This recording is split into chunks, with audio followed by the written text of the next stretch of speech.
Every neighborhood has this house. It's the house that's creepy. You get a weird vibe from. You dare your friends to walk up onto the front porch or what have you. Like, just kind of freak each other out. At Halloween time, you tell stories. But every neighbor has a different story about the house. The weird thing about it is when you grow up in that house and you're in elementary school, especially. Actually, then, yeah, no, I was in late elementary school. Um, I got to hear these stories from other people about my home. Some of them not even realizing that's actually where I lived because I try not to broadcast that I lived in the crazy house. Not a lot of people knew about it, for obvious reasons. So at one point in time, they said there was a family of serial killers that lived in my house. My house was haunted and like the walls bled. Because we were right next to airport or to the right by Air Force, which is a super weird area where I live. There was alien stories and you name it. There was some kind of crazy, fucked up story about this house and the family that lived before it and the family that lives there now. I would come home from school and ask my mom about these things that I was hearing, and she'd freak out like, "Where are you hearing this from? School? Don't they know you live there?" No. So that was always an awkward, dinner conversation every night. It's, "What did you hear about our house today?" Um, but it really was a crazy place. It really was a very dangerous home. I think I'm actually gonna start the whole house series and start telling all the stories starting with this episode because I kinda shied away from a lot of that, but it seems like a good time to just get into it. So I'm gonna start at the end of the house, uh, series because it's probably I think I've done one other one about, what was it? Spotlight Tag. I did one about Spotlight Tag previously, but that's the only one. I want to start at the end because it's kind of the most profound and everything that leads up to this, although some events were far worse than this was one that shaped my life up until my father's passing many years after this event. And it shaped a lot of our lives, I think. And sometimes telling things in the backwards order is a little bit more fun because it gives listeners a chance to go back and to listen to different episodes. And, I think I might even just tell things out of order just for my own personal amusement and just to make you go back and watch things in order because, ha. So, again, a lot of paranormal things happen in this house. We had pets that would just randomly, mysteriously die anytime my mom was around for no reason.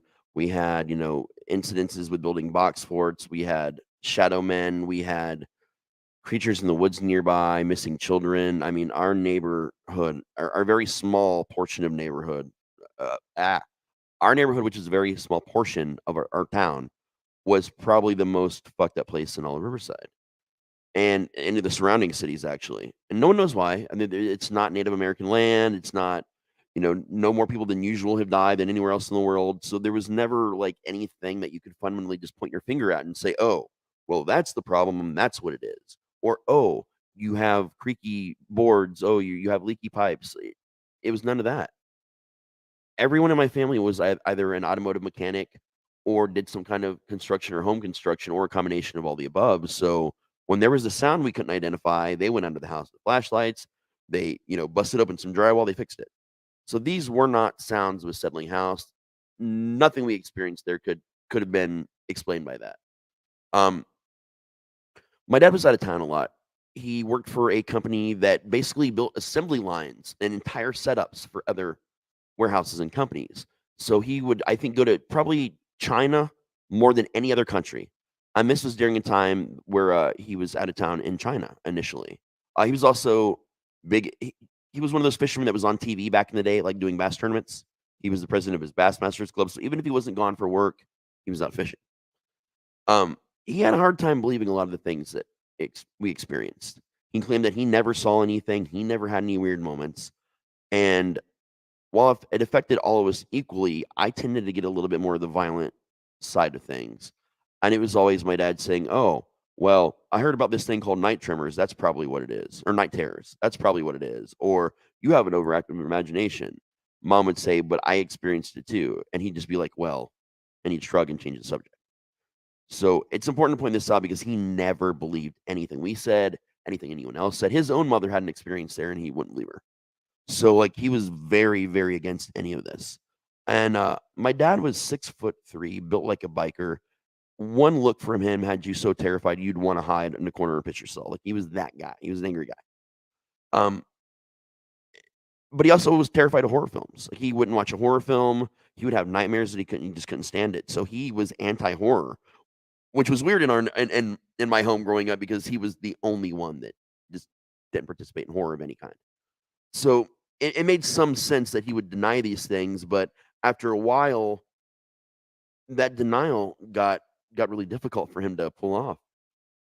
So one particular weekend, again, he's out. He's in China. He's working for they're designing all the assembly lines for Black and Decker, and this is probably a 1991. Actually, the exact year. It's 1991. Um, we did what we always did. When he was gone, we would all me and my brother and my sister and my mom, we would sleep in the living room because we didn't want to. We knew that if we went to our individual bedrooms and slept when he was gone on weekends, like overnights, that's when the house was at its worst. That's when the most fucked up things always happened. So mom would sleep on the couch, and we'd make pallets on the floor. We'd just grab a bunch of blankets, sleeping bags, stuffed animals, throw them on the floor, and that's where we'd sleep. But we had a ritual where we'd go to this place called Meyer. I think some people call it Publix. There's, it's basically a big old grocery store that also at the time rented movies. So we would just go rent a bunch of horror films, get popcorn. They had a candy aisle, like candy by the pound. So, we would go nuts with it because, it was extremely cheap in the 80s and 90s. And we just make a whole weekend of it. And what I remember most about our movie choices, it was the first time that I ever saw the Rocky Horror Picture Show. My mom had been a big fan, like, for years, and she decided, it's time to watch this movie. And explain why I'm pointing out the films because that's how memory works. Um, you remember one thing that triggers another event that triggers a whole series of mental pictures in your brain. And for someone like me that has eidetic memory and brain damage, that's how I live my life. I don't know I know something until it's triggered. So remembering the movies, remembering things like that is kind of my way of taking this snapshot of the world around me in that time. So not only did we get to watch Rocky, but it was a double feature that night. We also, for the first time, got to watch Arachnophobia, which just came out like the year before. And everyone except just about everyone but me was afraid of spiders. So like I'm laughing the whole time. And we were having a good time. Point is we had a great time. We ate all the candy we could eat. We got some pizza. We got popcorn. We had a good night. It was the best night that we had in years without my dad being there. Nothing had bothered us. Nothing bad had happened even that week leading up to it. Things actually seemed for the first time to be dying down. And that's also important because, again, I'm telling you that this is the end. This was the end of us being in this home. So we were lulled into this basically false sense of security. Towards the end of Arachnophobia, my brother saw this shadow dart out from our very super long hallway that leads right to where we are because we have this giant living room, this very weird, creepy, narrow hallway. You'd pass this door to your right, which was mine and his room. Then you go all the way rest down the hall. There's this big square, and all the other bedrooms and bathrooms let off of that square in the back. So we were always closer to the front of the house, which is where all the worst shit happened. Me and my brother when we were in our bedrooms. Um, but he sees it dart down the hall, and he knows it. And when you see something, you say something because that's how we all know we got to get ready for a whole world of shit. I'm used to looking everywhere, but I keep forgetting my camera is moved now. So if I'm looking off screen that way, my bad. So he sees it. My sister said she was too afraid to say anything, but she'd seen it twice already come from the other side of us from the kitchen. Usually, if you saw a shadow, you'd see one or two, but there was already three, maybe more. We're on guard now. We finished the movie, but we're kind of hesitant. And not to be cliche, but there was a storm that night. It was literally the middle of summer. It was just it was hot out, nasty storm, humidity was crazy, middle of Ohio, well, Southwest Ohio. And I remember having to go to the bathroom so bad that I was just about to piss myself. I had no other option than that. Like I had to go to the bathroom so bad, and I was so terrified because the light switches for this impossibly long hallway were, of course, at the very ends of each hall.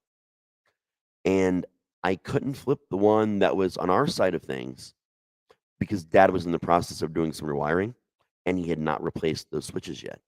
So I was going to have to walk at 9 years old down this creepy ass long hall with sightings already for the evening and a storm, and I wasn't having it.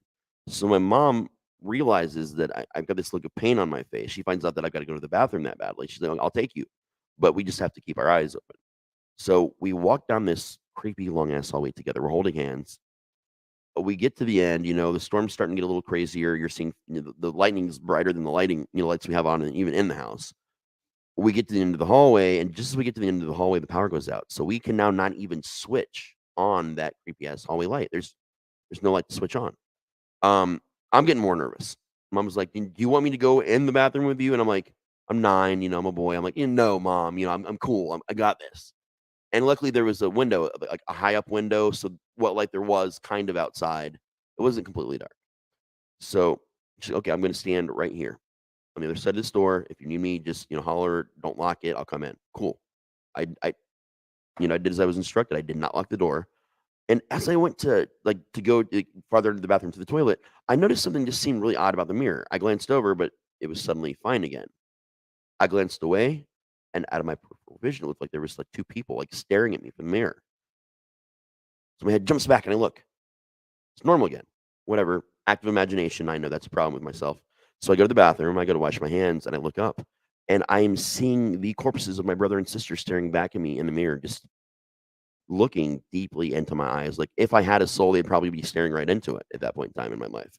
And I screamed. I was obviously even more terrified. Thankfully, I just emptied my bladder, so that was a plus. I start screaming. My mom starts banging on the door. The door has somehow locked itself, except for when you look at the mechanism, it was a push button lock. So you can clearly see that the button's not pushed in. And if you know anything about those old locks, which are still somewhat used today, you cannot turn the handle all the way if that lock is actually engaged. It will not allow you to turn the handle all the way because that's what triggers the thing in the strike plate to open the door. You could turn the handle the whole way. You could hear the piece that lets go of the strike plate moving inside the door. It was not opening. We had never had issues with this door. There was no slants in the floor. There was no swelling of the wood to make it stick. Nothing. This was a perfectly engineered, oak framed and like interior bathroom door. There was nothing wrong with it. And finally, my mom basically had to damn near like hockey check it open. And as soon as she touched, like hit with her shoulder, the door just opened. Didn't pop open, didn't make a sound. I saw the knob just turn and open, except for she wasn't touching the knob. She was just shouldering the door. And just as she burst in, I looked at her and I looked back, and what I saw in the mirror was gone. And now my brother and sister are screaming in the living room, like blood curdling, like about to die, screaming from our living room. So mom grabs me by the hand again, jerks me along with her. We're running down this hall, and we get past mine and my brother's bedroom door, which is open into sheer blackness, except for you're seeing the lightning outside. So there's little lights in different places, like where we're going towards, where we're passing. It's flickers. And as we go past that door, 5 shadows slide out. They're now on either side of us in the hallway, following us down this hall. We're running now, and they're not. They're just slowly individual shadows. So dark, they were actually darker than the dark around us and were like that dense enough to see. Except as we went farther down, they were no longer on the wall. They were just there, walking across the floor. We get to where my brother and sister, they're screaming. There are probably at least 6 or 7 coming out of the kitchen towards them. So we're now trapped in the living room. You can either go into the kitchen, straight ahead of us, to the right, the nope hallway is what I'm going to call it right now, the nope hallway, or the front door. Mom said, door now. We ran to that front door. And we were the kind of family that used to power outages in a poor neighborhood. So you always had flashlights by your front door, like on little hooks where you could easily find them if the power went out. Like, some people have in different places in their home. That was our emergency station on the hooks right by the front door. We just instinctively grabbed flashlights because that's what you do when you're terrified and it's the dark. And we tried to open the front door. I was like, oh crap, it's locked. She unlocks it, tries to open it, just like that bathroom door. It's not moving. The door turns all the way completely. There's no swelling in the frame, no swelling in the door. This door should just be opening. It should just open. There's not even a screen door. It should just open. It will not. What's in the kitchen is gone. These figures that were now again, were also no longer standing on the wall when we got close to the front door, but the figures in front of us are just gone. But now all the ones we counted before are behind us, coming out of the hall, pushing us towards this door. So now we can't go back down the note hall. We can't go out the front door. There's the side door. Okay, we got a side door. To get to the side door, you have to go through this giant room, which is a combination dining room kitchen. It's an eating kitchen is what they call it. It's huge. We had to go through there and go towards the inner back of the house. The problem with that is We had one of those rooms that I know other people have had rooms like this. It's our utility room, right? A lot of people have the utility room. You got your water heater there, possibly. You got your maybe your washer dryer. We had our washer and dryer and our water heater. There were no lights. There was one light in this room, an overhead light. There was no windows. You could put in the brightest bulb known to man and hook up work lights and plug them into the walls in there, and that room was never fully lit. It just could not be fully lit. And it always frustrated the shit out of my dad anytime he'd have to go and rewire outlets because there was just never light in this room. So we were already terrified of that room. And eventually you'll find out more about why I was terrified of that room. But we get in there and the dryer's going. The dryer. There's no power. Uh, we try to flip on the light back there just to see if maybe just the breakers were out on one part of the house, because that happens. And nope, there's no power, but the dryer is going. We look at the dryer. We look back the way we came, and now there is about 15 or 16 of these shadows. Again, no longer on the walls, just standing in the middle of the kitchen, slowly, painstakingly slowly, walking towards us. No time for the dryer. We turn around. Mom is able to actually open the big door, and we think we got this. But we had one of those strong security style screen doors on that side of the house because that was the easiest side for someone to break into if they were going to break in, and that wouldn't open. And this is such an easy to open screen door. It's the one where you just push the little black piece in the bottom and in, and the door just opens. Even easier to open than any of the other doors in this house. No way for it to swell because it's metal and plastic. Um, won't open. Mom said it. She couldn't open. She needed help. So me and my brother were small enough to get on either side of her and push. My sister's behind us, pushing us into the door to help. So you've got a 9-year-old, a 10-year-old, and a 13-year-old and a mom just all shoving, slamming, kicking this door. And it feels like someone is pushing it from the other side is the only thing it felt like because you get that moment where it would start to give a little bit and it would just slam back. And the momentum would just kind of like make you take a step back. So we were not getting out this door. We just kind of stood there because we could breathe fresh air. We were right there. Our driveway was right there. Our car, the passenger car door, if I opened that door, I'd take 2 steps and I was in that car. The doors were unlocked. We were looking right at it. We had no way to this. There was just no way out. So my brother and I still to this day never found out why he did this. He went to the dryer and he opened it. And inside the dryer was a pair of shoes that my sister lost 4 years prior in a lake about 30 miles away from our house. This exact pair of shoes. And you might think, oh, back then a lot of shoes looked the same. And you're right, they did. A lot of shoes looked the same back then. We didn't have the styles and the choices we have now, but my sister always wrote in magic marker on the inside of her shoes. I don't know why she did this, but she always wrote her name and whatever her favorite song was or something that she liked at that time. And like anything she loved, like her jackets had these labels in them, her shoes, like, books, important things. Not our shirts, but just normal important things. And right inside the band of the shoes, one second. Sorry about that. Right on the band of the shoes was not only her name, oh, also she would include her age, and her favorite New Kids on the Block song, which was actually Popsicle at the time. I remember that was her favorite song 'cause it was one of the ones that Joey sang. So that was on the label of the shoes. These were the exact shoes that no one had seen in 4 years. No explanation, no idea how they got there. It seemed like it felt like it was meant to be a distraction because by the time we turned around, nothing's in the kitchen. Kitchen's empty. Awesome. Perfect escape. Where can we go? Okay, we were in the living room. We didn't try the windows.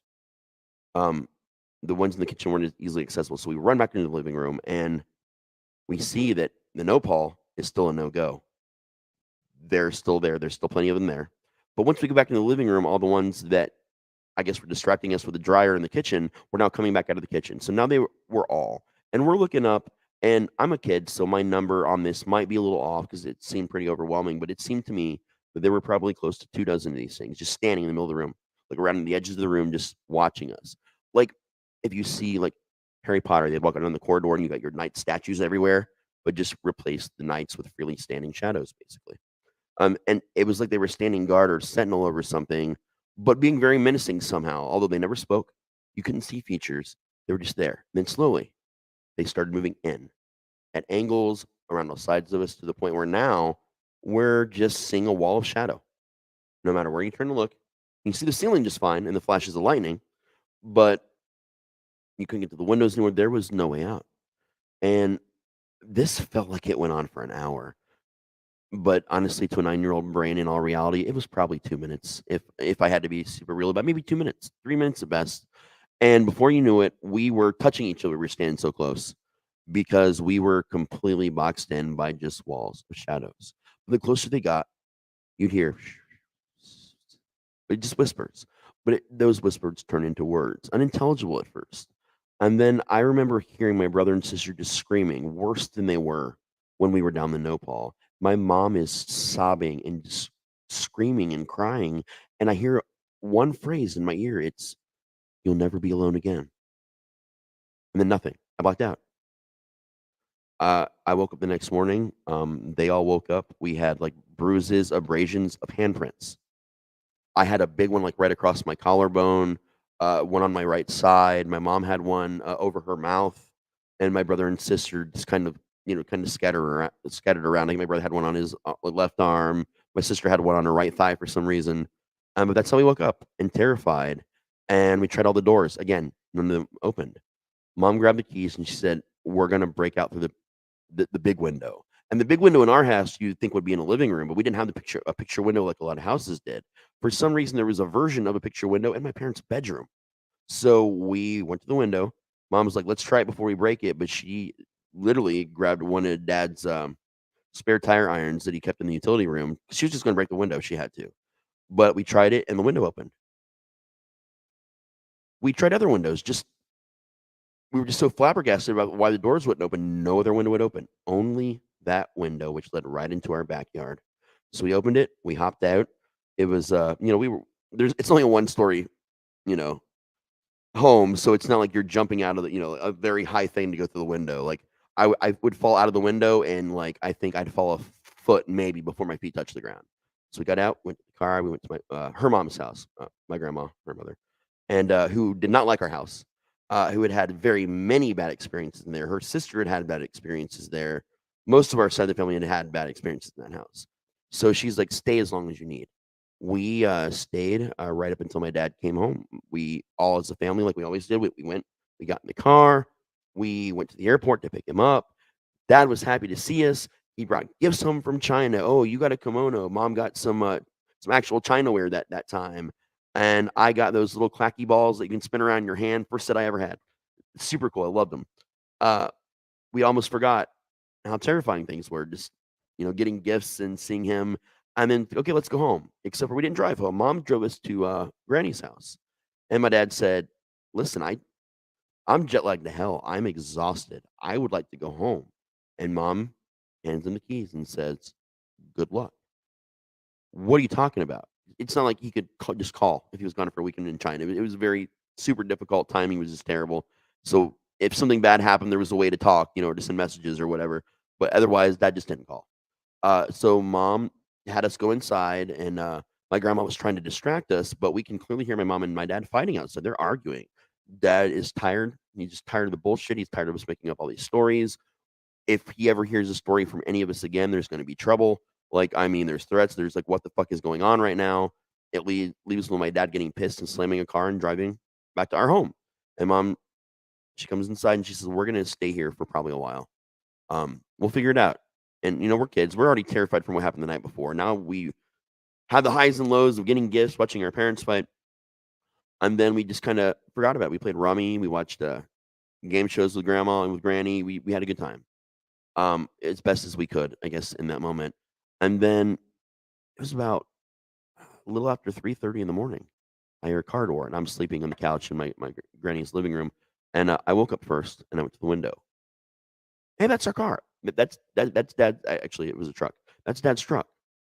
I got excited. I woke up mom, was like, "Hey, Dad's here." And Dad comes and knocks on the door. He walks straight in, doesn't say a word.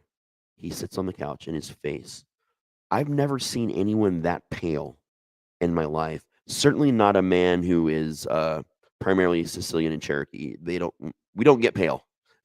We don't get pale, but he was pale, like sickly pale. And he said, "I'm gonna make a phone call in the morning. We've been thinking about moving for a while, and I know I have a friend that's selling their house, and it's Still in the same neighborhood, but it's like in the other side of the neighborhood. Not any less poor or, or more poor than where we were living before. We just couldn't afford to move farther away, but at least was it in the part of the neighborhood where that house was. Okay, we didn't think to question it. It's we were young, like we're not going to be taken away from our friends or our school. We're in the same area. Okay, cool. That sounds great. New bedroom. And then he looks at mom and says, "And I'm hiring a moving company in the morning. We're never stepping foot in that house again." And mom just kind of nods. Granny wakes up, finds out what's going on. And she says, "That's for the best. You guys can stay here as long as you need." A week later, we were in a new house. It took a week. We closed it. We sold that. Dad sold the house. So I don't know how. I don't know how he sold it that quickly. To this day, I have no idea how he sold it that quickly. But I know that he definitely, we definitely don't still own the house. There's no deed with our name on it. So he literally had to have sold it because otherwise we were too poor to not even be able to afford to move. And the house we moved into was bigger and nicer and had a way bigger yard. So, but yeah, we never had to go inside that house like he promised ever again. But dad would still never talk about it. Like to this day, I'll be talking to my mom or my sister or somebody and say, "Hey, I was thinking about the old house the other day." And we just talk about it. Like this is normal conversation because of how bad that place was that we just still talk about to this day. And my brother, right up before he passed, would never. I think it always affected him a lot more than anyone else. Right at his end, he struggled a lot more and became obsessed with the house right before he passed away. But when dad died a couple years after my brother passed, we didn't know he was we didn't know he was dying. He went in because he was having back trouble. It turned out that he'd had a kidney infection he didn't tell anybody about for 9 months, almost 10 months, and that kidney infection turned systemic, and it was killing him. But he calls me the night before he dies. It turns out to be, like, about 3 or 4 hours before he dies and says, "Hey, I'm just in here for a little while, man. Don't come and visit me. You're just gonna piss me off, treat me like an invalid. Get your shit together. I'll be home in the morning. We'll hang out." And I was like, "Dad, I need you to be honest with me. Do I need to be there?" And he said, "I don't want you to be, but if you feel like you need to be, I'm not gonna be a dick about it." Okay. I drove immediately there. You know, Before he'd just screamed and been pissed, "No, no, no," but now I'm hearing doubt in his voice, so I show up. And it's just me and him in the room. My wife at the time, my ex-wife now, left to help my mom with a couple things because she was gonna try and stay the night at the hospital, but they had to go back and get some stuff. And it was just me and him alone. And I said, "Dad," we exchanged the normal potential end of life talk, like what happens if you pass? What do you need me to do? I'm the oldest, or I'm the youngest son, but I was the most responsible of the children. What do you need me to do to take care of mom? We had the normal conversations, I guess. And finally, I said, "But there's one thing that I need you to be honest with me about it. This is the last time we're going to talk. I have to know." And he said, "What?" "I'll tell you anything you want. What is it?" I said, "The house. Why did we move?" And he looked at me and "Come here." I leaned down and he whispers into my ear, "Because you'll never be alone again." And I just stopped because that was the same thing that had been whispered into my ear, when I lost consciousness. And I just started crying, like just bawling my eyes out. Because the more and more I thought about that voice from back then, that voice that haunted my nightmares still over 3 decades later, it was my dad's voice that day. But he had never whispered those words to me ever in my life, ever, for me to know what that would sound like exactly in that moment. But they were the same words echoed in the same pattern, the same tones, everything as that night. And he stopped and he looked surprised. He just had this look of surprise on his face. And I'm bawling my eyes out, not sure what that means. I don't know what's happening. My mom shows up with my wife at the time, and I just look at him, and they know that there's something bad has happened. They're freaking out. What? Did the doctor come in? I'm in my dad flatlines, and he passed away.